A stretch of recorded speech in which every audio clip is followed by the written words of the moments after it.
skeptics, and hopeless. Make room to help more families in need. Make room for the sick to be healed, addicts to find freedom, the grieving to find peace. Make room for more people to discover their purpose. For more couples to be trained in ministry, for more churches to be planted.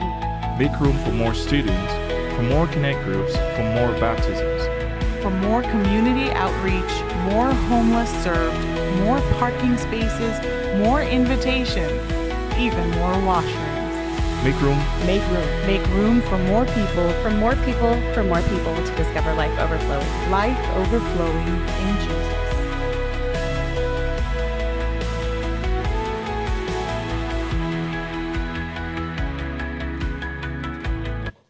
All right, happy Snowy Sunday to you. I knew that there was more snow that was still to come this year. I knew that deep down inside, but I allowed myself to believe that it was over, the warm weather was here to stay, and it turns out I should have listened to my first impulse. In 2009, actually, Amber and I had the privilege of building our first home in Central Florida. I think we've got a picture of our little bungalow here on the screen for you. We literally went from like nothing to something existing, and we were the ones that were able to bring that to pass. It was very, very cool. We were so excited at the thought of building a home from scratch. You know, the idea that you could live in a place that nobody else had ever lived in before, that struck us as very, very cool. But we did not realize how many decisions you would have to make in order to build a home from scratch. Some of you guys have been through this process. You know what it's like. We were totally overwhelmed by the amount of choices we had. Now, they warned us from the very beginning. They said, listen, you guys are going to feel like you're making constant decisions, and it's going to be very, very overwhelming. And so they offered us a service in which a designer would partner with us to help us make all of these choices that we needed to for our home. But I was like, nah, we got good taste, and we is smart, so we could choose these things for ourselves, right? So we declined their service, and I got to tell you, that was a big mistake, okay? We had to choose basically everything for this house. It started with the lot. Were we going to choose something near the front of the neighborhood where it was easy access in and out, or at the back of the neighborhood where it was a little more quiet? We had to choose the styles of cabinets and the types of countertops and the brand of appliances, the design of every water fixture. We had to choose the color of both the interior and the exterior paint, plus the carpet and the landscaping. I know this is first world problems. I get it. I totally understand that I'm complaining about the fact that we had the privilege of building a house, but I do have to tell you, we were overwhelmed by the number of decisions that we were facing. Why? Not because any of those single choices were particularly hard, but when you're building something, you have to be able to see what doesn't exist yet. You have to be able to have the vision to understand how all the little choices that you make today are going to come together tomorrow and build or form something truly great. That ability to have vision, to see things that are not yet reality, but then to push forward until they become reality, that's an absolute necessity if you're ever going to build something great in life. Whether it's a home or something else altogether, you have to be able to see what doesn't exist yet. You have to be able to make the hard daily choices in order to bring that thing to pass if you ever want to enjoy it. By the way, we did build a great little house, didn't we? I mean, I think we nailed every single one of the choices that we had to make for that home, with one exception. The day we took possession of that house, we both walked in the front door and immediately hated the carpet we chose. So, you can't win them all right? Last week, we read the story of King David and how he wanted to build something. In fact, he had a desire to build the temple for God. We talked about the fact that for 500 years, the Israelites had a church that was portable. It was a tent called the tabernacle, and it traveled with them wherever it was that they wandered. But once they moved into the promised land, the people settled down and they built homes and they developed cities. And this entire time that they were doing all of this building and settling, the God's house remained this ancient and humble tent called the tabernacle. One day, King David begins to feel convicted that the Israelites had accepted God's blessing without honoring him for all of those blessings. And so David creates a plan that's going to take the Lord's house from this tabernacle to this wonderful, wonderful temple. We read last week in 2 Samuel chapter number 7 how God spoke to David. And God essentially said to David, I love the idea, bro. It's a good one, all right? However, it's not going to be you that builds my temple. Instead, it's going to be your son Solomon that's going to have that privilege. And so God is essentially asking him, are you still willing, David, to do the hard preparatory work if you're never going to see the temple, much less get any of the credit for it? If you have the idea, but somebody executes and gets all the glory for it, are you still on board? God is essentially asking David to come to terms with whose glory he's really seeking after. David, are you more concerned with your reputation, your fame, your glory, or are you more concerned with mine? Now, we talked about the fact that David is a man of faith and obedience. The scripture says that he was a man after God's own heart. And so David gets to work for the next 40 years. Yeah, you heard that right. For 40 years, David gathers together supplies for the temple, and he begins to create the plans that will eventually become the temple. He's not going to be the one to build God's house, but he's going to make sure that when the time comes, Solomon has everything he needs. So we're going to pick up the story today in 1 Chronicles chapter 28. 1 Chronicles chapter 28. We'll begin reading in verse 1. All the scriptures are going to be on the screen, but we're going to work our way through the majority of the chapter here. In verse number 1, we read this.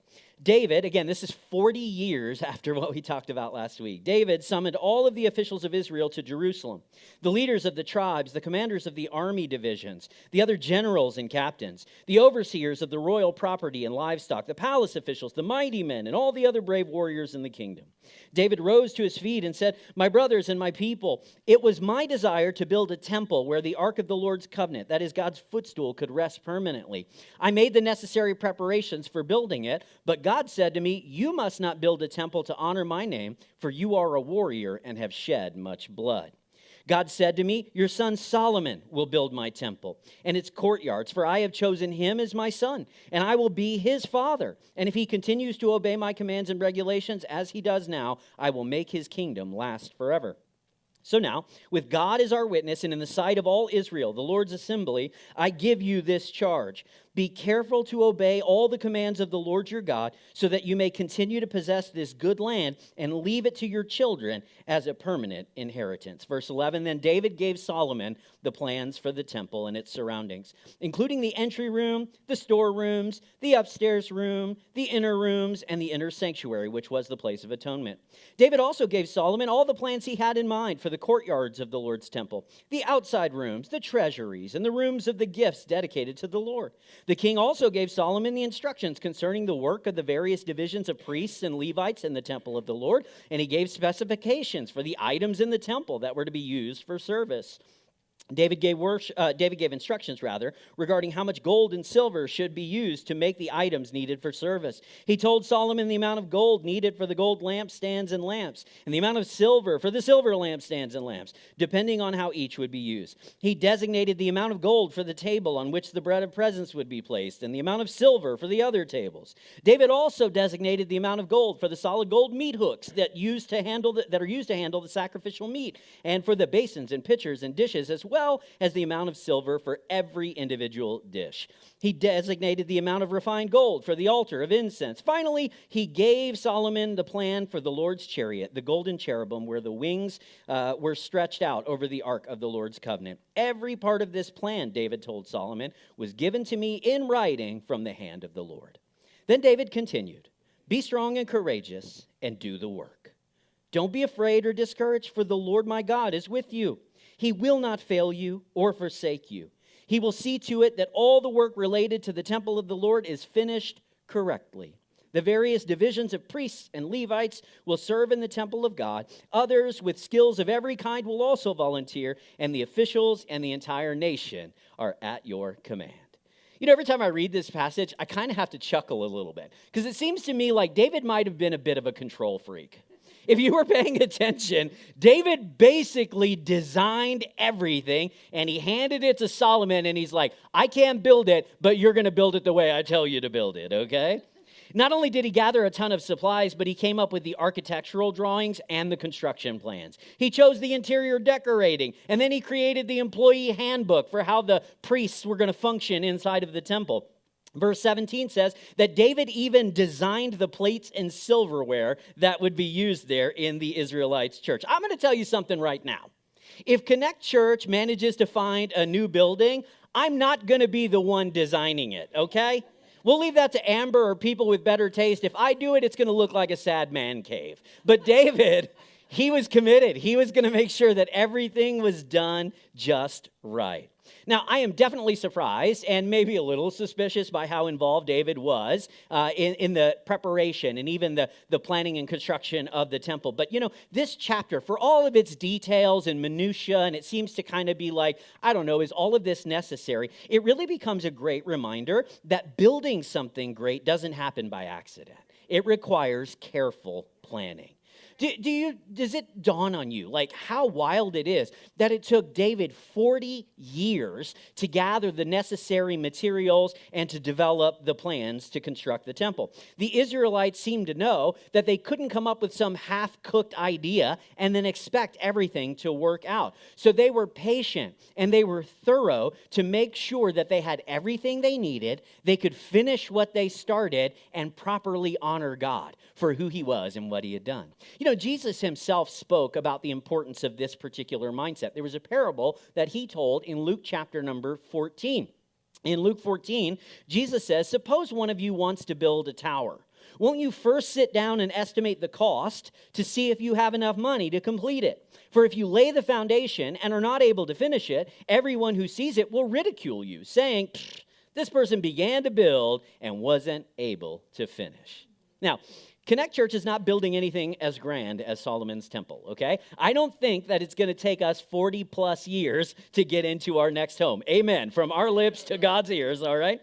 But you know what I do want to do this morning? I want to follow David's example just a little bit. I actually want to peel back the curtain, and I want to help you to see some of the preparatory work that we have been doing kind of behind the scenes, as like we've been doing normal ministry, Sunday services, midweek small groups, all that sort of stuff. We have been hard at work preparing for and actively searching for our church's next home. And I thought you might like to see a little bit of what we have been up to. So by way of some context, you might remember that our church started in 2016. And when we first started meeting and having Sunday services, we were at the Cineplex up at Cross Iron Mills. How many guys were with us at the Cineplex? Even once. All right, a few of you guys were, for sure, all right?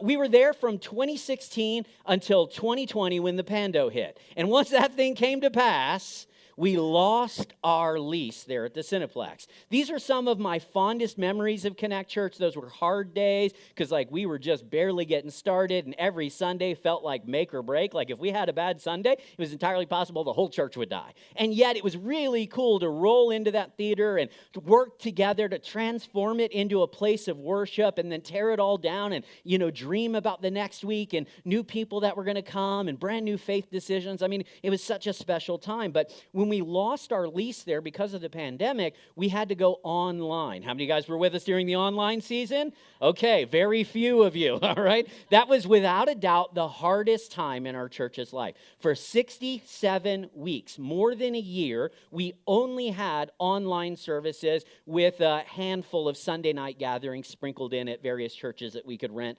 around the city. We had no clue when or if the movie theater was ever going to open again. You know what I mean? Do you remember when we were like, this might be the end of movie theaters forever, y'all? Do you remember that? We were really thinking that, and we were concerned because we were like, that means the end of the place that we have church, okay? So we weren't sure what was going to happen, and with the help of our overseers and our financial directors, we started thinking we need to find a place of our own.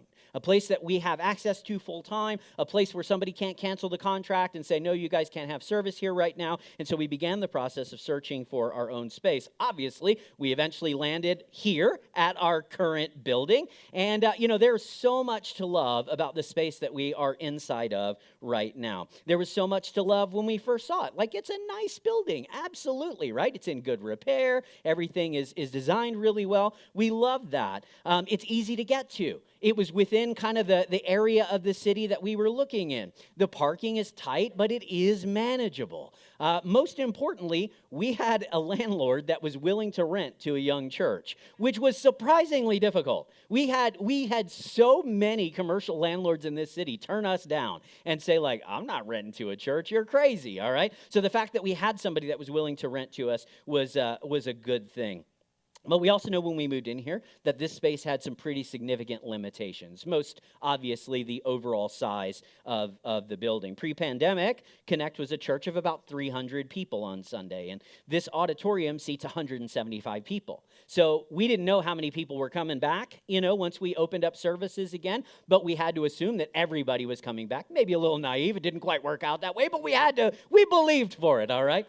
And so anyway, we knew that with a 175-seat auditorium and a 300-person congregation, we were immediately going to be at 2 services. Hey, no big deal. We were already doing 2 services up at the Cineplex, right?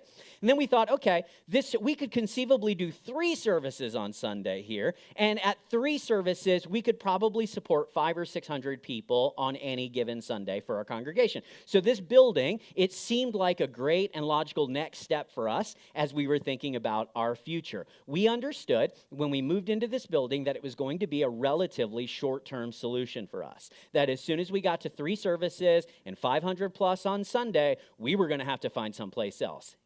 Here we are, 3 services, 500 plus on a typical Sunday. And so we are actively in the process of looking for a new space. For the last 18 months or so, myself and Amber, our financial directors, our staff, and our real estate broker have been searching, scouring this city, trying to find a place that would be fit for the next chapter of our particular story. In fact, I'll put here on the screen some photos of actual buildings that we have toured. We have, in some cases, made offers on these properties, and we have been in them, deep in the weeds, trying to find the next door that God's going to open. Now, none of these are on the table anymore, okay? None of them worked out for various reasons. All of them had kind of their own issues and things like that, but that's okay. We haven't found the right place yet, but I thought you guys might like to know what it is that we're looking for in our next home. I might peel back the curtain a little bit further and help you to understand what our dreams are, what our vision is set on, what the Lord has told us we're going to need for the coming season. And then we're going to talk about how we can partner together to make that happen. So let's talk a little bit about Connect's future home. What is it that we're looking for? How do we ensure that we get into the right place? That's not going to be 3 or 4 years down the road and I'm standing back on stage saying, guys, we got to move again. All right, we don't want that. We want to get into a place that can be our home for the next decade or even longer. Now, if the Lord wants to bring us explosive growth and we have to make hard decisions, great, okay? But the goal is to get into a place that we know is going to be fit for us for the long term. So here are a few of the things that we're looking for as a congregation. We're looking for a building that's already constructed. Some of you guys are like, have you ever thought about building? Yes, we thought about building, but as you know, there's not a lot of undeveloped land in the city. If you want undeveloped land, you got to go way out towards like past Chestermere or something, you know what I mean? It's a ways, okay? And not only that, building something from the ground up is the most expensive and time-consuming way to build. So we're certainly looking for something that's already constructed that we could just kind of renovate and move into and make it our home. We're looking for something that is less than 15 minutes away from our current location. That's one of our kind of non-negotiables. You guys don't ever have to worry that we're going to decide to move this church to the south end of the city. I don't care if we find the perfect place. We're not going to move our congregation that far because it wouldn't be fair to ask you guys to drive that far. However, there are realities that we have to deal with, and we're not likely to find the perfect building a block away from here. And so you may need to drive just a little bit further to get wherever the Lord wants us to go, but we're going to do our best to keep it within a 15-minute radius. On the south side of town, that takes us down to about Memorial Avenue. On the north side of town, that takes us all the way up to Cross Iron. And on the west side of town, that takes us to the middle section. If I told you some neighborhoods, most of you wouldn't even know about them. And on the east side, it takes us all the way to the edge of our city, okay? So we're looking for something within that 15-minute radius from where we're currently at. we're looking for a building that's about 20,000 square feet in total. The church that we're in right now, this building is 10,000 square feet, 5,000 on the first floor, 5,000 on the second floor. So we're looking for something that's double the size of what we have right now. We're also looking for something that will give us a 400-seat auditorium at a minimum. So 175 right now. Wouldn't it be great if we had 400? We could basically get the entire church in one room at a time. That would be amazing, all right? We're looking for something that has more than at least 70 parking spots. This is one of the big hang-ups. There's not a lot of buildings with that kind of parking in the city. They're zoned properly and all that jazz. And so this is something that we're searching hard for, and it becomes one of the major issues. We find so many buildings that are great in every other way, but they have 13 parking spots. And I'm like, oh my gosh, we have 36 out here right now, so there's no way we can cut that by a third, all right? We're looking for something with what's called IG zoning here in the city. I know you don't care about this. I'm just letting you know, okay? The city is so weird, man, about like where they allow churches to meet and where they don't allow churches to meet, and there's this very narrow type of buildings that we can actually hold church in. And so one of the things we're looking for is a building that's zoned IG.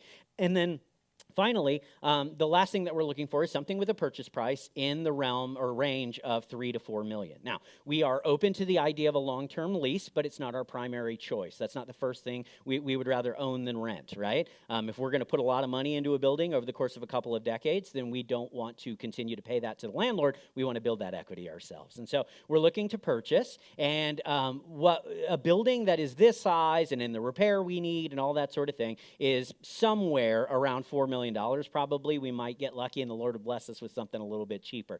To give you just a little context, all right, one of the things I'm just committed to here at Connect always, but especially in this season where we're trying to build and move forward and stuff like that, is as much transparency as I can possibly give you guys, okay? So we pay currently in the building we're at right now $12,000 a month to rent this place.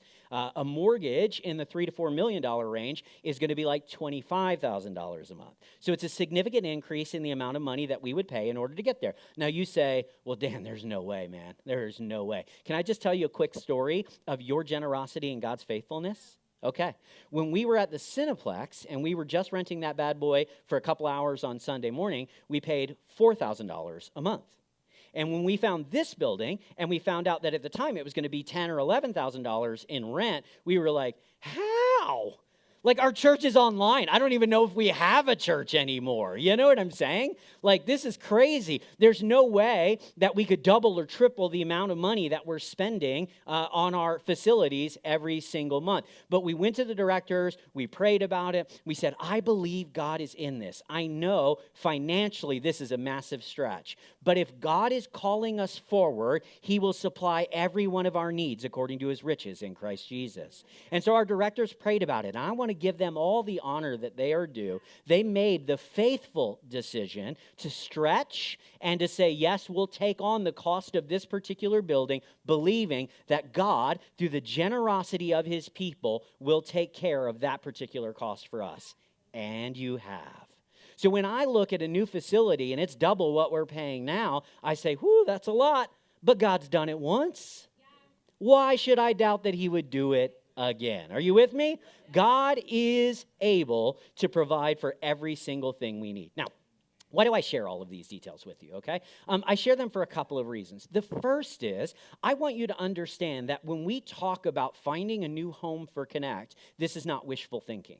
This is not just like Dan and Amber being like, ooh, let's get bigger, let's get better, let's get flashier. Wouldn't that be cool? It's not like, hey, here's our dream and who knows how we're going to get there, when we're going to get there, anything like that. We are waist deep right now in the process of finding a space. Any one of those properties that we had already looked at, if the deal had gone just a little bit differently, months ago, I would have been standing before you saying, we have an opportunity to purchase a property. It's time for us to take a vote and decide whether this is the door that God is opening. And so we are really on the brink in many ways of what is to come next. And so I do want you to understand that when we have a series like this, or you hear in our giving moments each Sunday, that we're talking about finding a new home for Connect Church. This is not a pipe dream. This is not a pie in the sky sort of wish. This is a genuine project that we are working at constantly. And don't be surprised if we come to you even soon and we say, hey, we've got some choices that we need to make. But the second reason that I tell you all of this is because I need your help.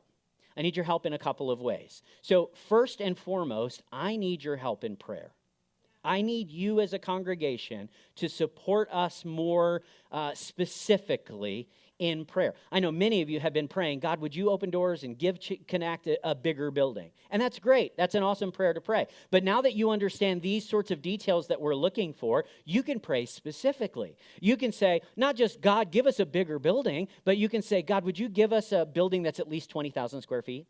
God, not just would you give us a building that's close by, but would you give us a building that's within that 15-minute search zone that they're looking for? Would you just open the doors on the right facility for our church? We can pray specifically, and I believe the more specific our prayers, the more honoring to God, and I believe God is more likely to honor and answer those prayers as we pray them specifically. So I'm encouraging every one of you. Listen, prayer is one of the most tangible and helpful things that you can do to help us get into our new space. You want to help us make room? Then pray, pray, pray. Make this a regular matter of your prayer life. Second reason, I think at this point, that I'm asking you guys to, that I give you all these details and I need your help is because some of you are connected in the real estate world here, in the business world, the property ownership world, whatever it may be. And I just want you to keep your ears open, okay? There are a few people in our congregation that I know work in this area, in this industry, and I've asked them to keep their ears open, and they always come to me and they're like, oh, I found a great spot. And I'm like, where is it? And they're like, way out on the west side of the city. And I'm like, great, keep looking, you know? So like, I understand your job is not to vet all of these properties or anything like that. I'm just saying, if you hear of something that generally meets these qualities, then let me know about them. We'll pass it on to our real estate broker. Yeah, again, we just never know where God might open doors. We never know how God might reveal the next steps that he wants our congregation to take. I know it might seem hard to believe, but God might speak to one of you. You may have a relationship or a connection that God uses to get us into whatever the next chapter might look like for us, all right? Now, there are other things that we want in a potential building. Of course, there are more wants than needs, all right? And maybe we'll share those with you in the days to come. Next week, we're going to talk more about the financial side of this project, and then leading up to Easter, we're actually going to have a page on our website that's going to include all of this building data, all the financial data, and it'll be there, and we'll give you consistent updates so you can know what's going on, you can pray, you can give, all of those different things. That's what's coming over the next couple weeks. Now, here's what I know. I know that you did not come to church this morning to get an update on our building. I know you did not brave the cold, slip slide your way down Deerfoot so you could hear me talk about zoning. I know this. I really, really do, okay? The last thing I would ever want is for you to walk out of church this morning going, that service could have been an email, man. I don't want to waste your time. I really don't. So what I want to do with the remainder of our time together, we got about 10 minutes or so left. What I want to do in the remainder of our time together is to direct your attention back to David's final words in 1 Chronicles chapter 28. We've already read them, but I think it would be helpful if we read them again, and then we kind of started to tease out what David is saying here. I think it's really, really important. 1 Chronicles chapter 28, starting in verse 20, David continued, "Be strong and courageous and do the work. Don't be afraid or discouraged, for the Lord God, my God, is with you. He will not fail you or forsake you. He will see to it that all the work related to the temple of the Lord is finished correctly. The various divisions of priests and Levites will serve in the temple of God. Others with skills of every kind will also volunteer, and the officials and the entire nation are at your command." You know, in his closing remarks here, David highlights three tensions of building something great.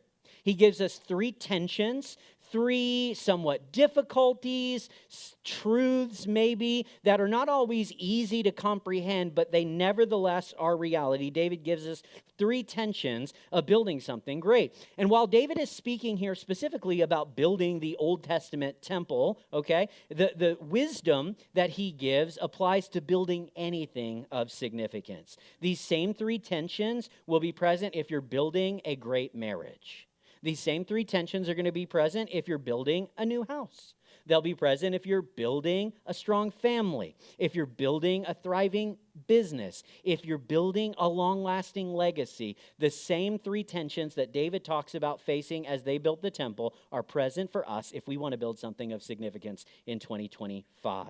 So I really encourage you to lean in here, okay? Pay close attention, maybe take some notes, and I really want you to not just hear, but I want you to think about what David is saying in light of your own circumstances, in light of your own life. How do I apply this? What does this mean? Let's assume that we're not talking about the temple. We're talking about me and what God wants to build in me and through me. So what do I take away from this? First, David teaches us that great things are built on ordinary daily work. Great things are built on ordinary daily work. In verse 20, we read it a couple times, David says, "Be strong and courageous and do the work." I love this juxtaposition of something that seems so grand and bold, the strength and courage to build a temple to God. I love the juxtaposition of something that seems so huge and significant with something that seems relatively unsexy, doing the work of actually building a temple. I just want you to understand, the temple did not float down from heaven and land on the mountainside there. No, it actually took the people of God day by day building the temple the same way that any other building is built, brick by brick. Every single day, the Israelites had to choose to wake up, go out there, and do the work of building the church. There is nothing particularly sexy about walking over here and picking up a cinder block off the pile and walking over here and sitting it on the wall. And no individual cinder block is that's oh, now this is the temple, okay? But it's all of that work together, done consistently over time, that leads to something great. No individual task or person is great, but all of it coming together produces something that was great. It takes the Israelites 7 years of manual labor to actually get that incredible temple built. It was a long process of people doing ordinary daily work to make sure that something great was actually built. This is such a valuable truth for us today. Listen, a great marriage is the accumulation of 10,000 mundane moments in which you have the courage and strength to keep laying relational bricks. Do you realize that? You're like, I want a great marriage. Do you realize great marriages are built on ordinary daily work? They're built when you choose to open up when you'd rather shut down. Great marriages are built when you choose to forgive yet again. Great marriages are built when you say, you know what, babe, I don't care where we go as long as we're together. You choose dinner tonight. Great marriages are built daily on ordinary choices in which people choose to do what is right and what is going to lead to something great. It's true in other areas of our life as well. You understand this. Physical health is the accumulation of a whole bunch of small choices, isn't it? If you want great physical health, you want your body to be in great shape, then you have to choose every single day to spend time in the gym, to eat more healthy, to deny your cravings, all of those different things. It is a great thing that is built on small, daily, ordinary things. Financial health isn't obtained in one moment, but it's built over months where you choose to save rather than spend and give instead of hoard. A great spiritual life can't be built on a single time of prayer. And yet, it's those daily moments of prayer that eventually result in a mature and healthy spiritual life. Do you understand what I'm saying? So often we think that great results only come from equally great investments, but that's rarely the case. Instead, great results typically come from consistent investments. Consistency. Doing the right thing even though it's small and easy to overlook and easy to say no to again and again, day after day. That is what eventually leads to something that's truly great. So I want to ask you, I want you to consider, okay, in the context of your own life, what are some areas in which you are hoping to see great things come about? You want to build something great. It can be relational, it could be emotional, it could be financial, it could be in the business sense, the ministry sense, whatever it is. In what areas of your life are you hoping to see great things? And then I really want you to consider. You can think about it now, but this is something you're going to have to consider Monday and Tuesday and Wednesday and Thursday and Friday and Saturday of this week as well. What simple, consistent work do you need to do today in order to experience something great tomorrow? What consistent thing do you need to do with your kids today so that tomorrow there is a healthier relationship in your household, right? So the second tension David points out here is that building something truly great requires building God's way. If you want to build something truly great, you have to build it God's way. In the conclusion of his speech to Solomon, there's this emphasis on God's power and faithfulness. I don't know if you noticed that. Like in verse 20, David says, it's the Lord who will ensure that the temple is built correctly. It's not merely enough that the temple gets built, it needs to be built correctly. And the Lord is the one who will assure that. It's the concern for doing it how the Lord commands. It's even more present in verse number 19. I don't know if you remember that way. I don't know if we have that on the screen or not. Yeah, it's there. Okay. So in verse 19, David says, every part of this plan was given to me in writing from the Lord's own hand. Now, the Hebrew here is kind of vague, and scholars are unsure whether what David said is essentially like the plans were all created by people under God's direction and leadership, or if David is saying God literally wrote out the plans for the temple in the same way that he literally wrote out the tablets of the 10 Commandments for Moses. It could be either one of those, but in truth, I don't even think it matters because the point remains the same. The Lord's work needs to be done the Lord's way. If you want to build something truly great, something that's honoring to God, then you have to do it the way that he commands. A God-sized goal requires a God-given plan. Now, the scripture is full of examples of how God's ways are very different from human ways of thinking. This is part of the reason that faith is so wonderful, is because it challenges the assumptions that we have, and it shows us a better path through life. In 1 Corinthians, the Apostle Paul says that God's ways often seem like foolishness to human minds, but they actually show us the path to true wisdom. Jesus said things like, it's more blessed to give than to receive. Now, I know a lot of people are like, yeah, that sounds right. But in practice, not many of us live that way. We would rather receive than give. Jesus said the way to find your life is to lose it, right? It's the meek who will inherit the earth. It's those who mourn that are blessed. James tells us that it's often the rich who are poor and the poor who are truly rich. Paul says that salvation doesn't come from our good behavior. It comes from us admitting that our behavior is not really that good. Time and time again, God subverts our expectations of how to think and how to act and how to live in the world. And so we've got to trust and obey what has been written by the Lord's hand, because building something great requires us to build it God's way. So in what areas of your life do you need to stop building your way and start doing things God's way? In what areas of your life has God said one thing and you're like, nah, I ain't doing that. I'm going to do it my way. And then if doing it your way is not producing the results that you desire, maybe it's time to stop doing it that way and to do it the Lord's way. Is it possible that the Lord won't bless your work until you do it his way? Now, I'm not saying that every failure, every time things don't go right, it's because you weren't doing it God's way.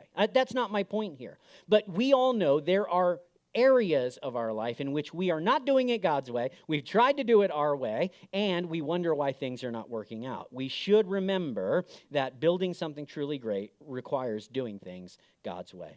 Finally, David reminds us of this truth, that I may not be called to build something great, but I'm called to be part of building something great. In verse 21, David challenges Solomon to realize that he isn't going to complete this task all on his own. You realize that? David couldn't build the temple without Solomon, and Solomon is not going to be able to build the temple without everybody else in the nation of Israel. It's going to require cooperation and collaboration with all kinds of different people, including the priests and the Levites, the skilled craftsmen, the civic leaders. The entire nation would have to get involved because this was a project that was national in scope. The point is that Solomon couldn't carry the weight of building the temple all by himself. He needed to lean into the gift of help and community that God God had given him. And the same is true for us. God isn't asking any individual to build the next chapter of Connect Church's story. It's not up to Amber and I. I was like, Amber and I? It's not up to Amber and I to build the next chapter of Connect story. We cannot do it on our own. And it's not on you either. You might hear these plans, and you might hear a number like $4 million, and you're like, come on, bruh. Okay, yes, I realize. With any one of us, that's ridiculous. But with all of us, it's absolutely possible. We are not necessarily called to build something great all by ourselves, but we are definitely called to be a part of building something great. And there's nothing greater that we could be a part of building than God's kingdom and God's church. I remind you, this principle holds true in every single area of your life. If you want to build something great, you shouldn't do it on your own. In fact, you probably can't do it all on your own. There is no shame in asking for help. There is no shame in letting other people support you and help you to get where God wants you to go. There's no shame in leaning on others for support or accountability. This is why we're always reminding you of the value of being involved in a Connect group or serving on the dream team. You might just be one conversation or friendship away from the next chapter in your own story. I believe it. I hope that you do too. In Genesis, God said it's not good for man to be alone. But I think it's also true, it's not good for man to build alone. You're not supposed to build. You're not supposed to do life all by yourself. Stop trying to do it that way. Instead, make room for God in the process. Make room for God's people. This is one of the keys to building something great. Hey, speaking of building something great together, this morning we're going to hear a video testimony from a family that was a part of Connect Church's launch team. What that means is they were actually a part of the church before there was ever a church. They have been around this congregation for the last 10 years, and during that decade, we, like our church and their family, have experienced God's blessings together again and again and again. I'm going to invite you to turn your eyes to the screen as we hear a testimony from Derek and Ashioma Isu.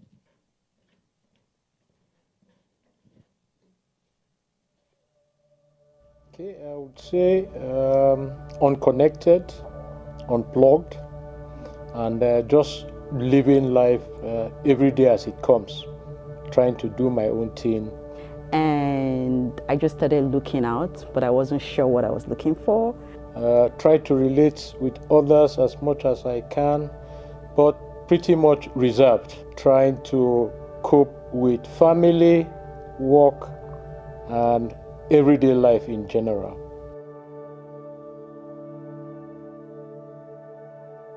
I connected with a girlfriend of mine. She told me she saw some posters that a church was coming up. You know, I'm like, oh yeah, we should go check it out, totally. And we made the preparation, but in the end, she didn't show up. Intuitively, I kind of knew this was what I wanted, but I just couldn't place my finger on it. And that's it. But there was one Sunday, I think I was late getting ready. So I will use that Sunday to go to Connect. So I went to Connect that Sunday. And I left the service satisfied that indeed I heard the word of God and I received some transformation. And the message sank down and I could remember key points of that message within the week. And I was able to talk about the message with people I run into. So I said I will go next Sunday. And then from next Sunday till present.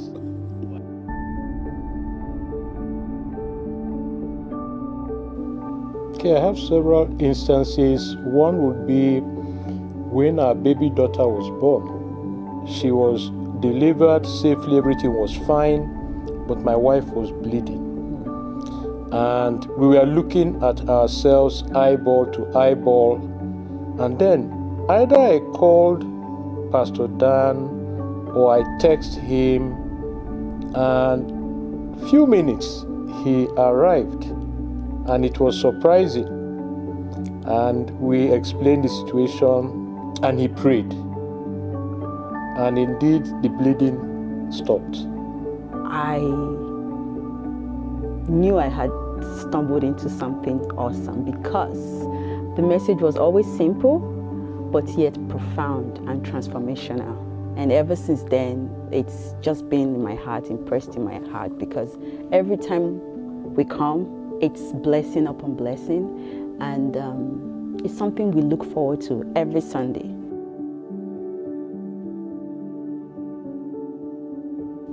I would say they should keep looking to Jesus, believing and trusting in Him, and get plugged in, get connected, reach out to your pastors.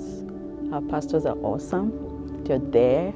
They want to pray with you. They want to pray for you and agree with you for whatever that need might be. Because the prayer goes a long way, and we truly want to be able to connect and pray with one another and see God's hand move on behalf of whatever the situation could be. And so please don't stay silent. Come out of your comfort zone and reach out. People are just waiting to pray with you and support you, encourage you.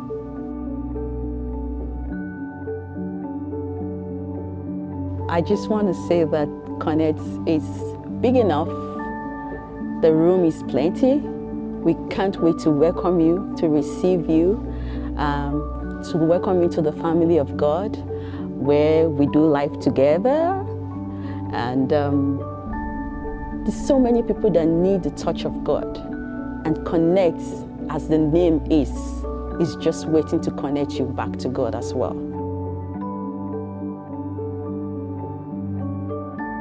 First off, I want to say a very big thank you from the bottom of our hearts for what you do, for living generously with your time, your tithe, your offerings. And we want to let you know that God sees you. He's not going to stop blessing you. I just want to encourage you to keep doing what you're doing. You just don't know whose day you're making when you're serving and you're giving, because God is here. God is doing awesome things. He's going to do awesome things in your life, just as He has done for us. And we really, truly, and dearly thank you. We just can't thank you enough. We love you.